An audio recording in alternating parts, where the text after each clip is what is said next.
Meus amigos, o Trump acabou de soltar um vídeo muito importante e que tem tudo a ver com o Brasil. Dá uma olhadinha aí. First, I will immediately reissue my 2020 executive order restoring the president's authority to remove rogue bureaucrats, and I will wield that power very aggressively.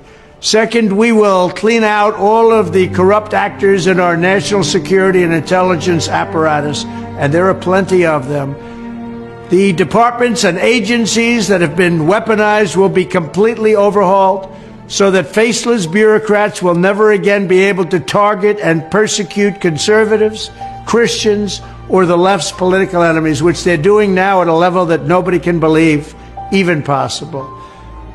Third, we will totally reform FISA courts, which are so corrupt that the judges seemingly do not care when they are lied to in warrant applications.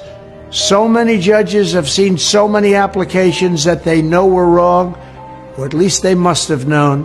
They do nothing about it. They're lied to. Fifth, we will launch a major crackdown on government leakers who collude with the fake news to deliberately weave false narratives and to subvert our government and our democracy. When possible, we will press criminal charges. Seventh, I will ask Congress to establish an independent auditing system to continually monitor our intelligence agencies to ensure they are not spying on our citizens or running disinformation campaigns against the American people. O que basicamente o Trump está falando é o seguinte, que ele será totalmente severo para acabar com a perseguição nos Estados Unidos. Porque acontece no Brasil, acontece também nos Estados Unidos. E o americano, inclusive o presidente Trump tinha essa plataforma muito forte, se preocupa muito com o controle de fronteira, com a imigração ilegal e esse tipo de coisa.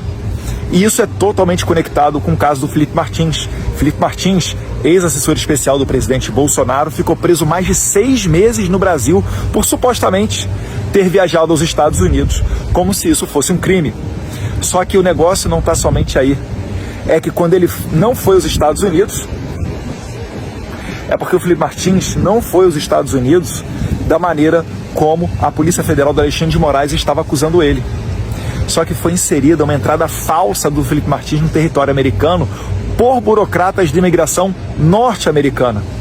E isso daí, agora que passou as eleições, virá à tona através do Congresso dos Estados Unidos, que um deputado, um senador americano, ele tem poder de requisitar, de chegar e chamar para ir prestar depoimento no Congresso, não somente os ministros, como ocorre conosco no Brasil, que temos esse poder. Um parlamentar americano pode chamar diversos burocratas, e eu tenho certeza, pegando as informações corretas, requerendo as informações corretas para as autoridades americanas, achando a pessoa que alterou, que falsificou a entrada do Felipe Martins nos Estados Unidos, a gente provavelmente também chegará nas autoridades brasileiras que provocaram os americanos para fazer essa inserção falsa. Isso daí é crime nos Estados Unidos. Isso daí, a gente está falando que as consequências são muito piores do que apenas a autoridade estrangeira perder o seu visto. Então, vamos acompanhar o desenrolar dos próximos capítulos. Nós já estamos dando um feedback para as autoridades americanas, para os deputados e senadores americanos, porque agora, como os republicanos ganharam não somente, né, a Câmara, como deve acabar tendo maioria na Câmara, mas também no Senado, isso amplia o nosso leque de possibilidades de interações e, certamente, né, os americanos não vão deixar passar esse branco, porque se falsificar a entrada de um brasileiro, podem falsificar a entrada de um perigoso terrorista ou, quem sabe, limpar dos registros a entrada de um terrorista em solo americano, e isso preocupa o pessoal aqui nos Estados Unidos. Então a gente segue trabalhando com muita transparência, mostrando para você os benefícios que podem vir, né, dessa eleição de Donald Trump, dessa maioria republicana no Congresso, e eu estou falando isso aqui não é por perseguição. O tempo não é de vingança, de dar o troco.